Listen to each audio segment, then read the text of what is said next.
Juga Allah berfirman dalam surah Al-Baqarah 155 sampai 157. A'udzu billahi minasyaitonir rajim wa lanabluwannakum bisyai'in minal khaufi wal ju'i wa naqsin minal amwali wal anfusi wath thamarat wa basyiris sabirin alladziina idza asabatuhum musibatun qalu inna lillahi wa inna ilaihi raji'un ulaika 'alaihim shalawatun min rabbihim wa rahmah wa ulaika humul muhtadun. Dan sungguh kami pasti akan memberikan cobaan kepada kalian semua dengan sedikit ketakutan, kekhawatiran, kelaparan, kekurangan harta dan jiwa dan buah-buahan. Dan beritakanlah berita gembira kepada orang-orang yang sabar, yaitu orang-orang yang apabila ditimpa musibah mereka mengucapkan, kami milik Allah dan kami akan kembali kepada Allah. Mereka itulah akan mendapatkan keberkahan yang sempurna dan rahmat dari pencipta atau Rabb mereka. Dan mereka itulah orang-orang yang mendapat petunjuk. Kemudian juga dalam Asy-Syu'ara atau Asy-Syura, surah Asy-Syura ayat 43. A'udzu billahi minasyaitonir rajim wa laman sabara wa ghafara inna dzalika lamin azmil umur. Tetapi orang yang bersabar dan memaafkan sungguhnya perbuatan demikian itu termasuk hal-hal yang diutamakan. Ya, di sini disebutkan tentang keutamaan sabar ya. Dan kadang-kadang subhanallah cobaan itu kalau kita ambil hikmahnya, kita akan betul-betul tahu kalau itu rasa sayang kasih sayangnya Allah. Ya, ada hadis yang berbunyi Innallaha idza ahabba 'abdan ibtalah. Allah kalau cinta seorang hamba justru Allah mengujinya. Jadi ternyata ujian itu teman-teman sekalian yang datang itu seperti memangkas sisa umur kita dalam ketaatan. Ya. Karena kalau lagi sakit misalnya, biasa ke diskotik temannya ajak, dia nggak mau lagi pergi. Seperti dipangkas dia harus dalam keadaan itu tidak berbuat dosa dalam beberapa hari, gitu kan. Dan juga dia sebenarnya sedang dibersihkan dosanya, sedang ditinggikan derajatnya, sedang banyak yang terjadi ya, yang Allah SWT berikan. Ada satu syekh di Riyadh terjadi kisah nyata di Saudi ini, dia seringkali datangi rumah sakit, kunjungin rumah sakit. Ada satu anak muda itu kakinya digips semuanya sudah mungkin 2 tahun dibuka-buka gitu kan, jadi dia sakit itu. Terus syekh ini tanya, kata Pak dokter ini yang pasien paling kesian ini, paling lama orang ini gitu kan. Jadi sudah berapa kali pernah dibuka, ternyata masih butuh, dianu lagi segala macam. Maka dia bilang, syekhnya bilang, saya waktu datang, saya coba memilih kalimat yang paling tepat supaya dia mau sabar gitu. Begitu saya datang, saudaraku bersabarlah. Dia bilang, syekh jangan bilang sabar. Bilang saja, ya bersyukurlah kamu karena dapat cobaan ini. Kata syekh, kenapa kau malah bilang begitu? Kok bisa kamu pasien paling lama sini sampai 2 tahun, kaki kamu nggak bisa bergerak, dan kamu bilang bersabar. Dia bilang, syekh demi Allah, saya dulu 2 tahun lalu sebelum kejadian ini, saya adalah orang yang paling jauh dari agama. Tiap hari kerja saya foya-foya. Pokoknya banyak buat dosa dah. Saya ini kejadiannya 2 tahun lalu ini tabrakan. Sampai kaki saya patah. Gitu kan. Dan setelah saya masuk rumah sakit, pekan-pekan pertama memang saya sedih, saya sumpah, saya segala macam. Tapi lama-lama, saya hanya jadi berpikir, karena tidak ada kegiatan, dan saya tidak bisa bergerak, saya lihat Al-Quran, saya baca Al-Quran. Dan tahu syekh, selama 2 tahun ini saya di sini, kaki saya begini, saya jadi hafal Quran. 30 juz. Jadi saya bersyukur justru saya dapat musibah ini. Jadi kadang-kadang subhanallah memang cobaan kalau datang itu memberikan kepada orang sesuatu yang dia mesti ambil hikmah dari situ ya.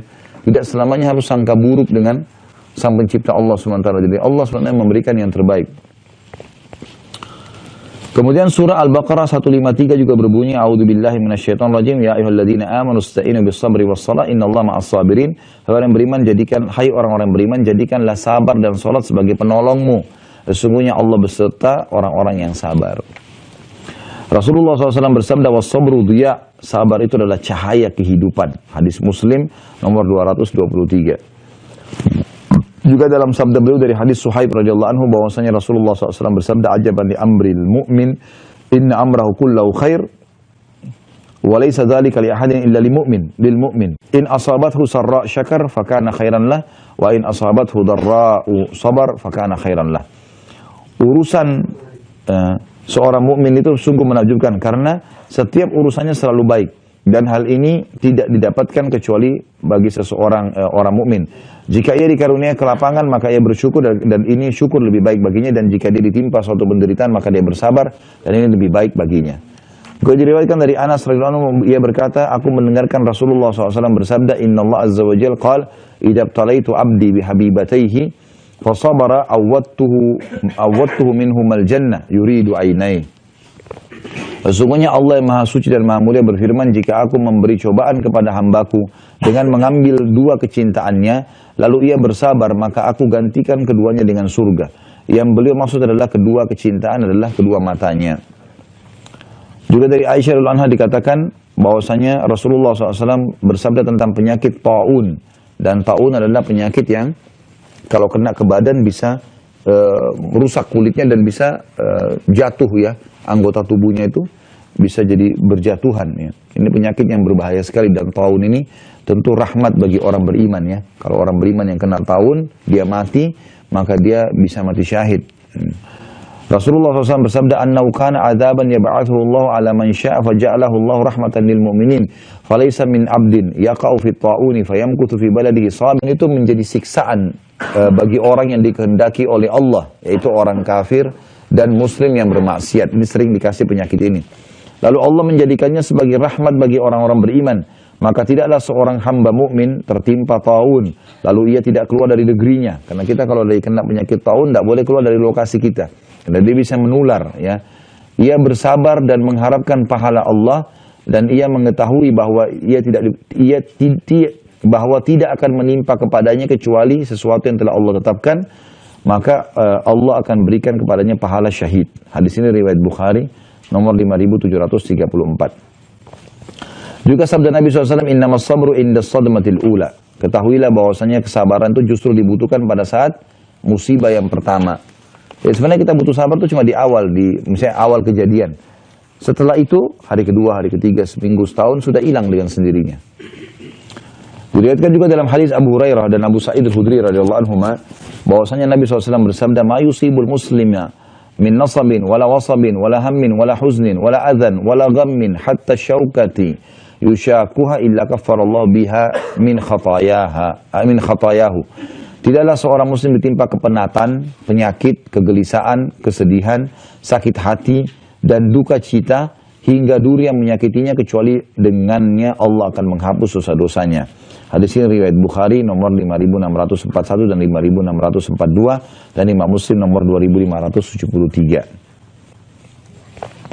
Juga Abdullah bin Mas'ud meriwayatkan radhiyallahu anhu bahwasanya Rasulullah SAW bersabda, "Ma min muslimin yusibuhu adan min maradin, fama siwahu illa hattallahu sayyiatihi kama tahuttu syajaratu warakaha." Tidak ada seorang muslim yang terkena gangguan berupa penyakit atau selainnya, kecuali Allah menggugurkan kesalahan-kesalahannya seperti pohon menggugurkan daunnya. Hadis ini riwayat Bukhari nomor 5647, 5648, dan Imam Muslim 2571. Juga diriwayatkan dari Aisyah radhiyallahu anha, ia mengatakan bahwasanya Rasulullah SAW bersabda, "Ma min muslimin yushaku syaukatan, fama fawqaha illa kutibat lahu biha darajatun wa muhiyat anhu biha khati'ah." Tidak ada seorang muslim pun yang terkena duri atau yang lebih dari itu, kecuali ditentukan baginya satu derajat dan dihapus karenanya suatu kesalahan. Hadis ini riwayat Muslim nomor 2572. Abu Hurairah juga meriwayatkan bahwa Rasulullah SAW bersabda, "Man yuridillahu bihi khairan yusib minhu." Siapa yang Allah kehendaki kebaikan baginya, maka Allah akan mengujinya. Ya. Sebagaimana sudah kita jelaskan semua, intinya adalah masalah kesabaran di sini. Ya. Dari Anas juga radhiyallahu anhu disebutkan hadis, "Inna idzamal jazai min idzamil bala, wa inna Allah idza ahabba qauman ibtalahum faman radiya falahu ridha wa man sakhita falahu sakht." Sesungguhnya balasan yang agung itu akan didapat karena ujian yang berat. Dan sesungguhnya Allah apabila mencintai satu kaum, maka dia akan menguji mereka. Barang siapa yang ridho terhadap ujian itu, maka Allah pun ridho kepadanya. Dan barang siapa yang marah karenanya, maka Allah pun murka kepadanya. Jadi maksudnya kita disuruh sabar, terima sebagai cobaan dari Allah. Karena kita berkeluh kesah pun tetap akan berlalu. Kata Umar bin Khattab radhiyallahu anhu, siapa yang ditimpa musibah, kemudian dia bersabar, dia terima sebagai cobaannya, maka dia akan mendapatkan pahala dan solusi dari musibahnya. Tapi kalau dia berkeluh kesah, dia akan mendapatkan dosa. Allah murka dengan dia. Allah lagi uji, kenapa dia nggak mau, gitu kan? Seperti orang kalau kuliah nggak mau diuji, nggak ada ujiannya, mau naik kelas tiba-tiba, haruslah naik kelas diuji dulu, gitu kan?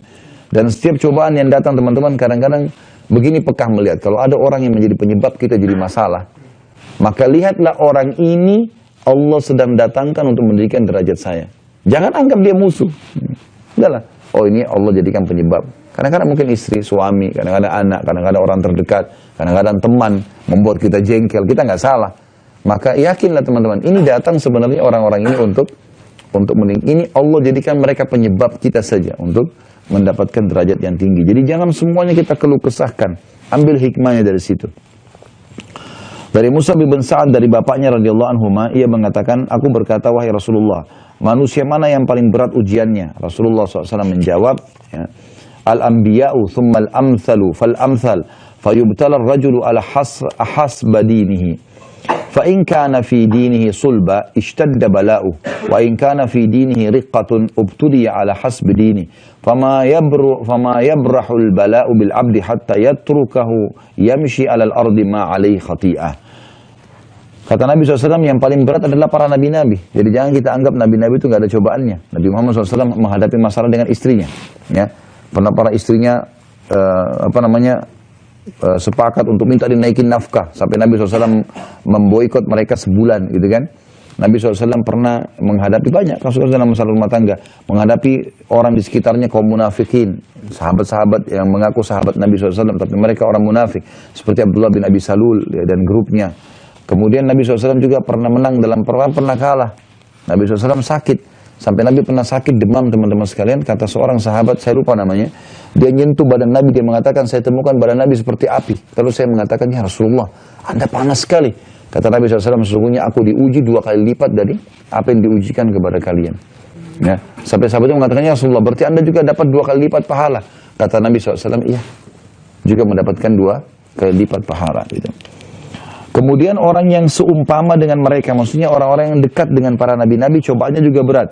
Lalu yang seumpama dengan mereka, seseorang akan diberi ujian sesuai dengan kekuatan agamanya. Seorang hamba akan senantiasa diberi ujian hingga ia akan dibiarkan berjalan di muka bumi tanpa ada satu dosa pun. Nah. Jadi teman-teman jangan menganggap cobaan itu sesuatu yang buruk. Enggak, itu baik buat kita. Dan dalam hadis yang lain dikatakan Allah tidak akan menguji hamba melampaui kapasitasnya. Jadi pasti kalau kita sedang dicoba, pasti kita mampu itu. Dan siap saja, saya ada cobaan lagi, ada cobaan lagi, itu udah biasa. Hadapi saja. Yang penting kita dalam keadaan benar, yakinlah. Dalam banyak ayat Al-Quran, saya sering sampaikan dalam masalah menghadapi cobaan harian teman-teman sekalian, Allah SWT selalu pasti. Kita tinggal sabarin, lalu kita akan dapat jalan keluar. Ya. Tiba-tiba kita difitnah tanpa sebab, sudahlah. Apa kalau kita bisa luruskan. Kalau tidak, sudah diam aja. Kita cuma berusaha sabar, terima. Tapi sambil kita luruskan kalau emang ada kesempatan, momennya tepat. Tapi nggak usah menyita waktu yang luar biasa untuk mengurus itu. Gitu kan? Allah punya cara nanti akan membalikan keadaan supaya kita yang diberikan oleh Allah penjelasan. Oh kalau ini orang ini benar, tidak akan salah. Dan banyak kasus terjadi masalah itu. Banyak. Musa alaihissalam berapa kali difitnah oleh kaumnya dan Allah selamatkan. Ibrahim alaihissalam, Nabi Muhammad SAW, banyak sekali ya, kisah dalam masalah itu. Jadi memang kalau kita beriman maka akan cobaan. Tapi jangan dianggap cobaan ini teman-teman berarti kita akan dirusak secara fisik segala macam. Bukan itu yang dimaksud. Tapi cobaan ini artinya dia akan lalui hal-hal yang memang dia harus butuh kesabaran setiap harinya. Ya. Baik itu dari pasangannya. Kita tahu Nabi Nuh alaihissalam istrinya 950 tahun didakwai nggak mau masuk Islam, nggak mau beriman, gitu kan? Umar bin Khattab pernah waktu ada seorang sahabat mau berkeluh kesah dengan beliau karena istrinya ngangkat suaranya, kemudian datang ke rumah Umar, ternyata istri Umar juga begitu. Ya. Maka dia pulang. Lalu kata Nabi lalu kata Umar tahu orang itu datang. Umar kejar dia. Kenapa? Kenapa kau pulang? Kenapa nggak sampaikan keluh kesahmu? Dia bilang masalah kita sama, Amirul Mukminin. Di rumah saya begitu, sekarang Anda juga hadapi. Kata Umar bin Khattab, dia masak buat saya, dia cuciin baju buat saya, dia lahirin anak. Bukan di situ. Maka ada cobaan-cobaan yang datang. Tapi seseorang sabar hadapi. Dia coba luruskan, dia coba laluilah gitu. Tapi kalau orang menganggap teman-teman dia tidak ada cobaan sama sekali, ini berarti seperti orang yang tidak ada iman. Karena memang cobaan pasti akan datang, tapi itu kebaikan buat seseorang.